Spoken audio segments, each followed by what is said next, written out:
नमस्कार, भारत लाइव में आपका बहुत बहुत अभिनंदन करते हैं। जैसा कि आप सभी जानते हैं कि 2 चरण के चुनाव हो गए। 78 सीटों के तीसरे चरण के चुनाव अभी बाकी हैं, लेकिन खेला ढेर है। अब इस खेला में एक खेला मुकेश सहनी ने भी कर दिया है। हम बताते हैं क्या खेला उन्होंने किया है। मुकेश सहनी लगातार ये बातें कह रहे थे कि वो चुनाव नहीं लड़ेंगे, पर वो चुनाव लड़ रहे हैं और बहुत ही सुरक्षित सीट से चुनाव लड़ रहे हैं। सुरक्षित हम इसलिए कह रहे हैं कि उस सीट पर वो पहले से आजमा चुके हैं अपनी पार्टी और अपने जनाधार को। अब वो खेला क्या किए हैं हम आपको बताते हैं। जैसा कि आप सभी जानते हैं कि मुकेश सहनी एक व्यवसायी हैं, लगातार वो महागठबंधन का हिस्सा, इससे पहले वो एनडीए के लिए प्रचार भी कर चुके हैं। 2013 में पहली बार उन्होंने सामाजिक संगठन के रूप में अपना पदार्पण किया बिहार में, और हालांकि बिहार में पदार्पण क्या किया, बिहार की मिट्टी में जन्मे बड़े हुए, और जब यहाँ रोजी रोजगार और समय ने उनका साथ नहीं दिया तो वो यहाँ से कूच कर गए और मुंबई में गए। मुंबई में जाकर के उन्होंने अपना एक बड़ा एम्पायर खड़ा किया। अभी जो स्थिति है, 12 करोड़ से ज़्यादा की उनकी संपत्ति है। एक स्थापित बिजनेसमैन के रूप में मुंबई में उन्होंने अपना नाम किया।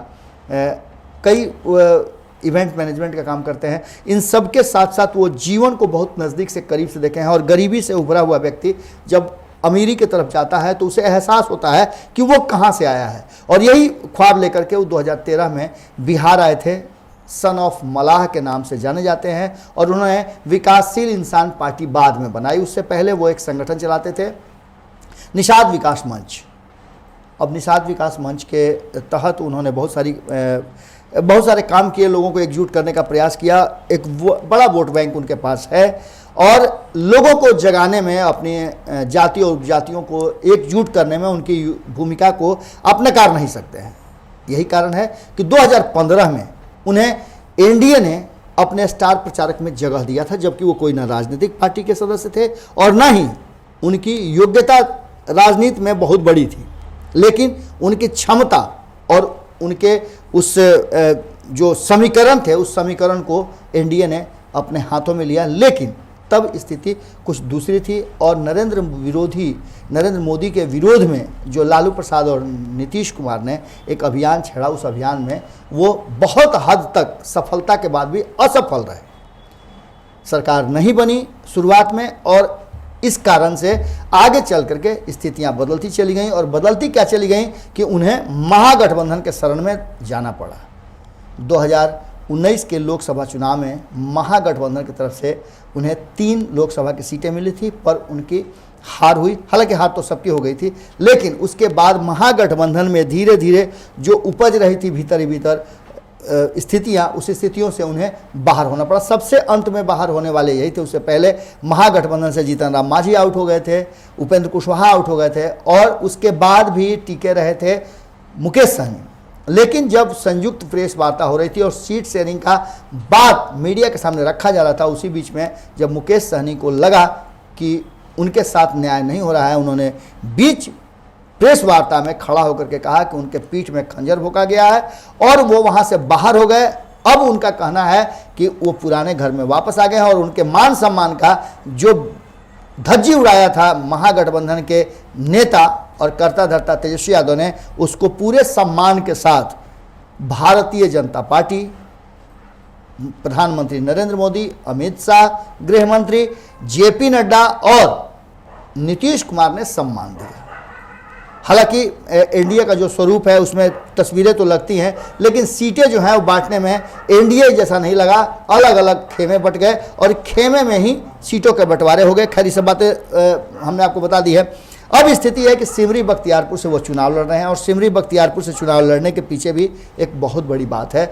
और बड़ी बात के बाद उन्होंने खेला क्या किया है, हम उस पर चर्चा करना चाह रहे थे कि मुकेश सहनी को इस बात का एहसास है कि सिमरी बख्तियारपुर की जनता उनके साथ होगी।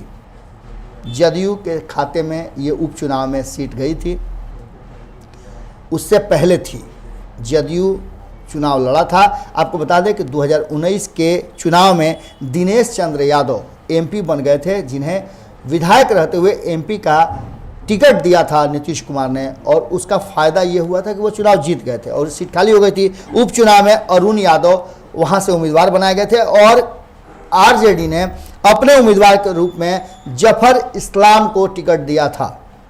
वहीं आपस में मंत्रणा के बाद मुकेश सहनी को इस बात की इच्छा थी कि महागठबंधन है तो एक सीट उन्हें भी दे दी जाए, पर नहीं मिला और मुकेश सहनी के साथ साथ जीतन राम मांझी दोनों ने विरोध करते हुए अपने अपने उम्मीदवार उतारे।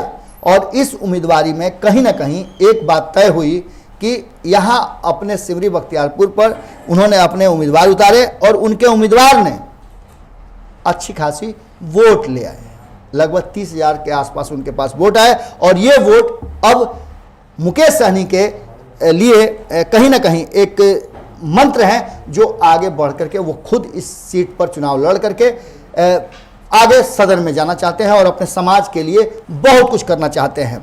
इन सब के बाद आपको बता दें कि 3 लाख से ऊपर 3.25 लाख के आसपास यहाँ वोटर हैं जो उम्मीदवारों के भाग्य का फैसला करेंगे। 7 तारीख को अंतिम चरण में चुनाव है यहाँ, और चुनाव से पहले क्या कुछ हो रहा आपको बता देते हैं। आपको पता है कि निषाद जो कि रामायण के एक प्रसंग में आता है, जब राम जी वनवास के लिए जा रहे थे तो निषाद राज ने उन्हें पार उतारा था, उनके चरण धोए थे और चरण धो करके उन्हें नौका पार कराया था और बदले में राम जी ने उन्हें एक अपनी सोने की अंगूठी निकाल करके दे दी थी, सीता जी ने भी दी थी। खैर ये सब बातें तो आपने सुनी ही होगी। अब वही चीज़ें मुकेश सहनी सिमरी बख्तियारपुर में कह रहे हैं कि इस बार नौका पार कराया था तब हमने त्रेता युग में, अब राम जी की धरती से आकर के उन्हीं की धरती के जो योद्धा हैं, जो वीर हैं, जो राजनीतिक व्यक्ति हैं, योगी आदित्यनाथ की वो बात कर रहे हैं कि वो आकर के और हमारी नैया को पार लगाएंगे। लगातार भाषणों का दौर जारी है, चर्चा का दौर है। सिमरी बख्तियारपुर में जिस तरह से पसीना बहा रहे हैं मुकेश सहनी, ये काबिल तारीफ है। मुकेश सहनी ने लगातार वहाँ जमकर फील्डिंग की है। इस बार आरजेडी ने भी एक गेम किया है और उस गेम पर बड़ा गेम कहीं ना कहीं हिंदुत्व वाला कार्ड खेल करके जय श्री राम के नारे के साथ, और जय श्री राम का नारा आपको पता ही है कि लग चुका है।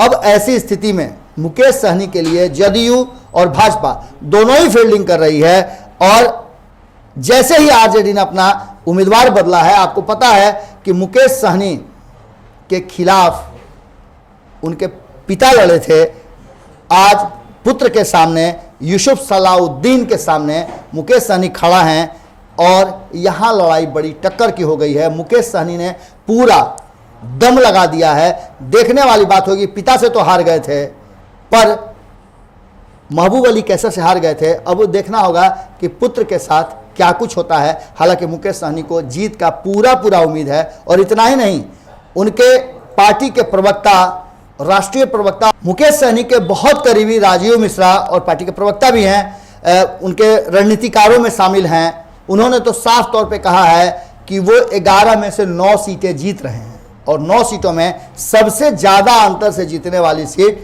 सिमरी बख्तियारपुर होगी।